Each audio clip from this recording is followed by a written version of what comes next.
We're delighted that you did this. We really appreciate all the energy that went into building the CPU. We really appreciate putting this little slot on here. It's really a very delightful thing for us. And the thing that I'd like to point out that is important to realize is that what Intel has done, what the competitor has done in this situation is the competitor has said we're going to restrict access to it. You can't break apart the bundle that we put together. You can't split the atom, right? You can't split the atom. VIA says, boy, we are physicists at heart. We know you can split the atom, and we're going to give you every flexibility that you could possibly want. So enough said. I think that the best thing to do is just to show some demonstrations.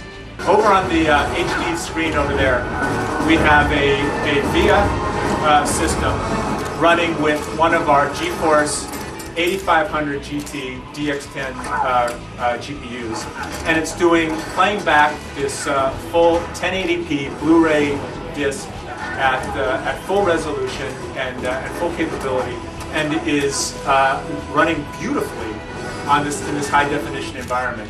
A solution that's not available from the competitor.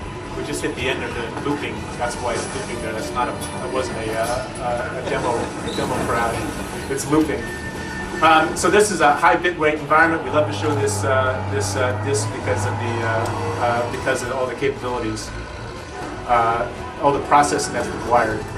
So the CPU, the Nano CPU, is doing all the encryption, de-encryption in real time, do the processing of that the CPU needs to do, and of course the GPU is doing all the Blu-ray graphics, all the Blu-ray processing, the HD processing. Okay, I think that's pretty impressive to do on this type of device. The second thing, let's move over here now.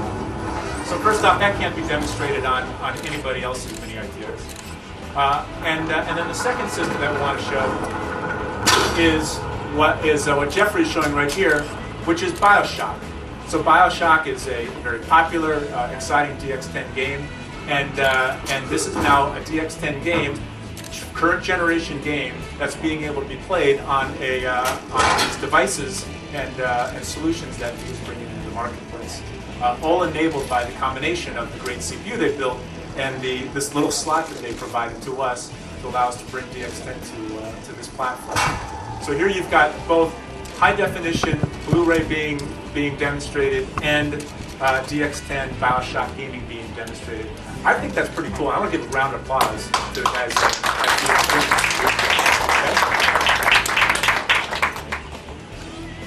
So Drew, thank you very much for presenting today. But there was a reason why I said Drew Henry's head is bald. It is bald, but I'll tell you why in a little bit. But when you look at this board, it's a VIA board. And when you get an Nvidia card, you put it together. It's a marriage. It's a marriage of two companies in many, many different ways. And I really appreciate Drew showing us so much love today, because not only does VIA love Nvidia, I believe Nvidia loves VIA. And for that, I'm going to kiss Drew Henry's head in front of everybody here to show our love for him. This is also for the photo shoot.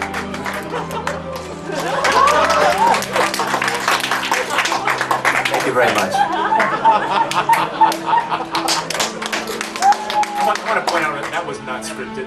That was not something that I said was going to happen when I came here. But I'm very glad that I'm getting on a plane in about 2 hours to fly home to Timothy, because I'm a little worried what happens if you get too much alcohol.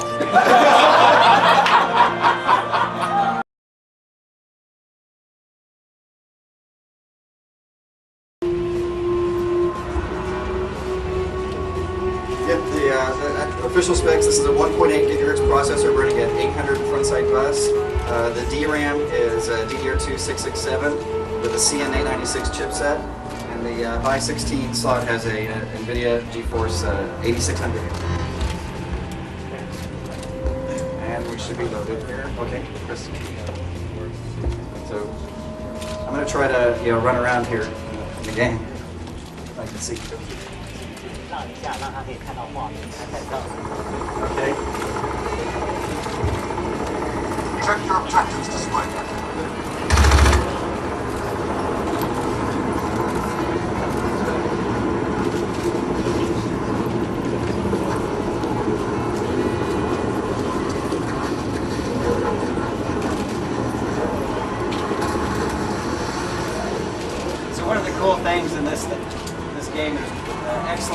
graphics effects, so I'm going to do something environmentally unfriendly. But, you know, we now have a high performance, you know, architecture game that we can play DX10 games with, you know, reasonable frame rate. That's it. A CPU intensive game.